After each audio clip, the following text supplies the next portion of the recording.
Deuxième partie, la Salette en général. Premier jour, l'apparition. Nous abordons sans plus tarder le sujet précis de nos lectures du mois de Marie, l'apparition de la Très Sainte Vierge sur la montagne de la Salette. En 5 lectures, nous exposerons d'abord les généralités de cet événement, qui est à coup sûr le plus prodigieux du siècle. Mais que cet exposé, général maintenant ou détaillé plus tard, nous réserve de surprises tour à tour, sévères et délicieuses, instructives et encourageantes. À chaque instant, nous sentirons très vivante la présence de Dieu, et très pressante son action providentielle, tant il veut faire de bien à nos âmes. Et que de fois nous serons tentés de nous écrier comme Jacob, le voyant de la Genèse : « Quoi, le Seigneur était là, si près de moi, et je ne le savais pas. » Nous allons en faire une première expérience dans le récit même de l'apparition de la Sainte Montagne. La scène est d'une saveur biblique. Dieu nous fasse la grâce de la pieusement goûter.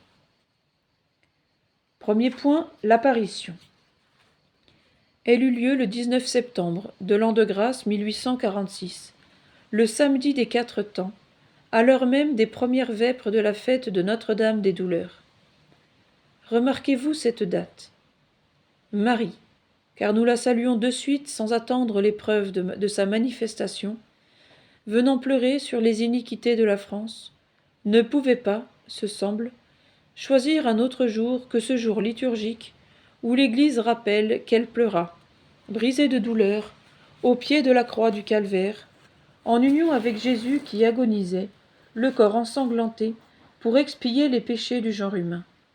Stabat mater dolorosa, iuxta crucem lacrimosa, dum pendebat filius. Voyez le firmament. Il est pur, clair et serein. On dirait qu'elle a voulu faire un chemin d'azur à la divine voyageuse. Faites-vous surtout, autant qu'il est possible, une idée des lieux. À l'extrémité et au-dessus de cette gorge étroite, profonde et sauvagement pittoresque, où se blottissent les petits hameaux qui composent le village de la Salette, se dresse le Planeau, ou le mont sous les Besses. Passez par-dessus sa tête ronde et verte, vous verrez alors que, par une pente douce et formant une sorte de plateau, il va rejoindre, au pas loin, à quelques mètres, entre 2 ravins, le pied du majestueux Gargas. Vous êtes au beau milieu des cimes aériennes des Alpes du Dauphiné, à 1800 mètres au-dessus du niveau des mers. Placez-vous en face de ce Gargas, qui s'élève vers le nord. À votre droite s'ouvre une sorte d'abîme qui vous sépare du Chamou, aride et pelé. C'est le premier ravin. À votre gauche se creuse le second. Il est beaucoup plus modeste, mais examinez-le de près, celui-là. Bien au fond, vous apercevez la petite fontaine, qui donne de l'eau au temps des neiges et des pluies, mais jamais en été, et près de laquelle les pâtres, sans doute pour se récréer, ont amassé des pierres. Un peu plus haut, la fontaine des hommes. Un peu plus haut encore, cette fois dans le domaine du Gargas, la fontaine des bêtes. Ces fontaines forment le torrent de la Sésia, qui descend dans la Salette, traverse le village au galop et va se jeter dans le Drac, près de Corps.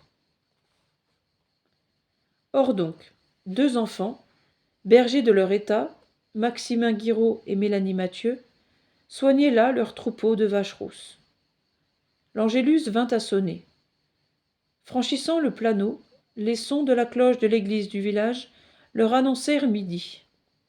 Ils firent boire leurs bêtes, trempèrent leur pain dans la fontaine aux hommes, le mangèrent et s'endormirent.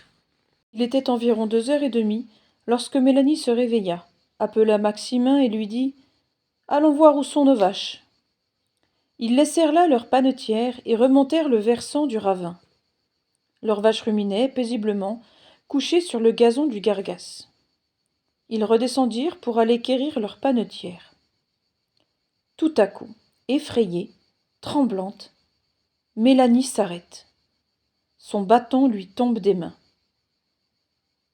« Maximin, dit-elle. Maximin, vois-tu cette lumière ? À quelques pas, en effet, tout près de la petite fontaine, une grande lumière, plus belle que le soleil, était posée sur le monceau de pierre. Maximin la voit aussi. Après un moment de stupeur, il dit à Mélanie : « Prends ton bâton. Si elle nous touche, nous lui donnerons un bon coup. » C'était bien naïf. N'importe. Suivons attentivement cette scène surprenante. La lumière s'ouvre et laisse voir une dame assise sur une des pierres de la petite fontaine. Elle appuie ses coudes sur ses genoux et cache son visage dans ses mains. On n'en peut douter. Elle est courbée sous le poids d'une lourde affliction. Les deux montagnards la regardent, immobiles, extasiés. Mais voici que la vision se lève, croise ses bras sur sa poitrine, fait quelques pas et dit au berger : « Avancez, mes enfants, n'ayez pas peur. Je suis ici pour vous apporter une grande nouvelle. » Tandis qu'elle parle, il faut noter cette particularité frappante. Les larmes ne cessent de couler de ses yeux et d'inonder son visage. Instinctivement, les enfants s'étaient dit l'un à l'autre : « Oh, la belle dame !» Ils s'approchent. Elle se met entre deux et leur tient un long discours. Leur chien s'est couché à leurs pieds et s'est endormi. Mais eux, ils boivent une à une les paroles de l'apparition. Nous étudierons ce discours de la belle dame avec une avide et une pieuse minutie, parce qu'il est l'objet même de la visite de Marie à la France, parce qu'il est grave au point que le salut de la France en dépend. La vision pleurait encore quand elle le termina. Elle dit alors au berger : « Eh bien, mes enfants, vous le ferez passer à tout mon peuple. » Elle franchit la Sésia et leur dit pour la seconde fois : « Eh bien, mes enfants, vous le ferez passer à tout mon peuple. » Ensuite, elle remonta le versant du ravin. Ses pieds glissaient sur l'herbe sans la courber. Les enfants la suivaient, comme enchaînés à sa personne. Arrivée sur le bord du plateau, la belle dame quitta le sol et s'éleva. Pendant quelques minutes, elle resta suspendue à une hauteur d'environ 2 mètres. Puis elle regarda le ciel, regarda la terre, s'élança enfin et disparut. On eût dit qu'elle s'était fondue dans le bleu de l'air. Tel un météore, un instant égaré sur la terre, s'en retourne reprendre sa place au fond des cieux. La vision avait duré une demi-heure. Et les petits bergers demeurèrent là, sans plus remuer que des statues, les regards fixés au firmament. Ainsi les disciples sur la montagne des Oliviers, quand la nuée eut enveloppé Jésus et que 2 anges vinrent leur dire : « Jean de Galilée, pourquoi restez-vous là à regarder au ciel ?» Mélanie sortit la première de son extase et dit à Maximin : « Ne serait-ce pas une grande sainte ?» Maximin lui répondit : « Si je l'avais su, je lui aurais demandé de nous emmener avec elle. »« Si du moins elle y était encore, » ajouta la bergère. À ce mot, le petit pâtre éleva, ou plutôt lança la main, comme pour attraper un peu de lumière, mais il n'y avait plus rien. Ils regardèrent encore, longtemps même, pour voir s'ils ne l'apercevraient plus. « Bien sûr, dit Mélanie, qu'elle ne veut pas se montrer pour que nous ne sachions pas où elle va. » Alors les 2 bergers revinrent à leur troupeau. Ils étaient bien contents, ainsi qu'ils l'ont raconté. Le reste de la journée, ils causèrent entre eux de l'apparition. Ils en causèrent le soir, et très avant dans la nuit avec les gens du village. Ce fut leur première manière de louer et de bénir Dieu. Leur premier acte d'obéissance à la belle dame, qui leur avait dit par 2 fois : « Eh bien, mes enfants, vous le ferez passer à tout mon peuple. » Le soir de l'Ascension, émerveillés encore du miraculeux retour de Jésus au ciel, les disciples louaient et bénissaient ainsi le Seigneur. Laudantes et benedicentes Dominum. Tel est, en abrégé du moins, le récit de l'apparition qui eut lieu sur la montagne de la Salette. Deuxième point, nos réflexions. Quel rôle a donc joué Marie sur cette montagne des Alpes ? le rôle d'instrument aux mains de Dieu pour transmettre au monde une grâce extraordinaire. Nous pouvons dire le mot. Sur la montagne de la Salette, la très sainte Vierge représentait la grâce de Dieu.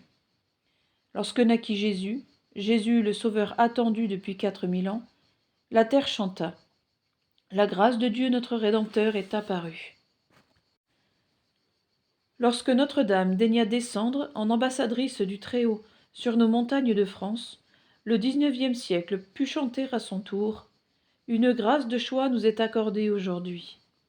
C'est vrai. Pour nous communiquer ces grâces, comme Dieu est admirable dans ses voies et moyens. À l'origine, lui-même, l'Éternel, se promène et converse avec Adam et Ève dans le jardin de délices. Ensuite, il dépêche des anges au patriarche. Plus tard, il convoquera Moïse sur le Sinaï et illuminera les prophètes.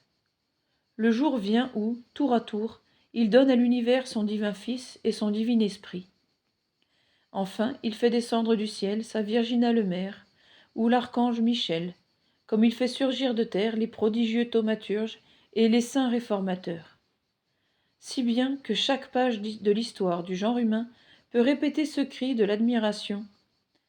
Que les voix de Dieu, oui, que les voix de Dieu sont belles. Mais à titre ordinaire, journalier même, quels sont les canaux par où nous viennent les grâces divines? Ce sont la grande voix du pape, l'enseignement de l'évêque, le prône du pasteur ou la cloche de l'église paroissiale. Ce sont encore cette épreuve qui tire des larmes, ce convoi funèbre qui passe, cet orage qui gronde ou cette catastrophe qui glace d'effroi. Ce sont enfin ce bon exemple qui touche, ce scandale qui indigne, cette réflexion d'un enfant, sans petite chose, un rien. Mais ce rien, c'est tout, car ce rien nous a parlé au nom de Dieu. Que faire alors? Écouter, reconnaître un avis du ciel et obéir. Seigneur, que voulez-vous de moi? Se hâter surtout, car l'occasion, qui était messagère de grâce, vient mais ne revient pas. Et encore? Oh, se défier d'un certain monde ignorant, ou indifférent, ou impie. Les uns ni ne voient la main de Dieu, ni n'entendent la parole de Dieu en quoi que ce soit. Cette ignorance me fait peur. D'autres disent « Est-ce que Dieu s'occupe de nous ?» Cette parole peut n'être qu'une sottise, mais elle peut devenir aussi un outrage à la sagesse de Dieu. Que dis-je? Elle exprime parfois le désespoir d'une âme qui s'abandonne. D'autres enfin, et ceux-là sont les ennemis de la foi, ne sont-ils pas en même temps les tyrans de la France chrétienne? Cherchent à interdire à Dieu les moyens de nous distribuer ses grâces. Ils ont séquestré le pape. Ils se jouent de la nomination des évêques. Ils avilissent le prêtre. Ils proscrivent les moines et les religieux. Ils jettent le sarcasme au visage de qui croit encore à la providence et traitent en paria ceux qui vont la prier dans les églises. Ainsi achèvent-ils la guerre qu'ils font audacieusement à Dieu. Ils ont dit d'abord « Qu'avons-nous besoin de Dieu en France ?» Ils disent ensuite « Silence aux soi-disant représentants de Dieu !» Est-ce assez diabolique? Mais de là qu'on le veuille ou non, car Dieu ne meurt pas, quelle diversité dans le sort des individus et des nations. Les pauvres bergers de Bethléem écoutent les anges et sont les premiers élus du Messie. Le puissant Hérode se moque des prophéties et veut faire mourir l'enfant Dieu. Il meurt lui-même, dévoré par les vers. La gentilité reconnaît l'étoile de l'Épiphanie et se convertira. Jérusalem la méprise et sera maudite. Jérusalem, du reste, avait la criminelle manie de tuer les prophètes, ces porte-grâce de Dieu. Jérusalem, Jérusalem, que occidis prophetas. Pourquoi faut-il que ces terribles leçons du passé n'instruisent pas les persécuteurs d'aujourd'hui? Troisième point, nos résolutions. Tout d'abord, je prierai davantage. Je ne le faisais peut-être même pas. Pour que la France, ma patrie, regarde enfin Notre-Dame de la Salette comme la déléguée de Dieu, chargée de lui offrir la réconciliation. Pour qu'elle songe enfin que le message de Marie est peut-être l'ultimatum de la justice divine. Assurément, ce serait le salut national de notre pays, et il faudrait nous en réjouir profondément. Ce serait surtout, car là est le vrai de la question, le salut éternel de milliers d'âmes que l'impiété contemporaine est sur le point de jeter encore dans la réprobation. Mais la grâce de Dieu me parle aussi à moi-même, tout personnellement, par la voix intérieure de ma conscience, et par d'autres voix extérieures que je connais bien, pour me rappeler sans cesse à mes devoirs et à mes combats, pour me dire nettement que chaque fois que j'ai méprisé un avis de la grâce divine, j'ai commis une faute, grave ou légère, pour la raison que j'ai fait acte de désobéissance. Eh bien, je promets à Dieu d'être, non pas dissipé, mais réfléchi pour entendre les appels de la grâce, puis, non pas lâche, mais énergique pour y obéir. Enfin, non pas indécis, mais résolu pour ne les point manquer au moment où ils retentissent à mon oreille. C'est un malheur que de s'accoutumer à ne pas tenir compte de la grâce. Et jusqu'où ne va point parfois ce malheur? La grâce parle encore à l'heure de l'agonie, et on la méconnaît à l'heure de l'agonie. C'est tout. Adieu, beau ciel.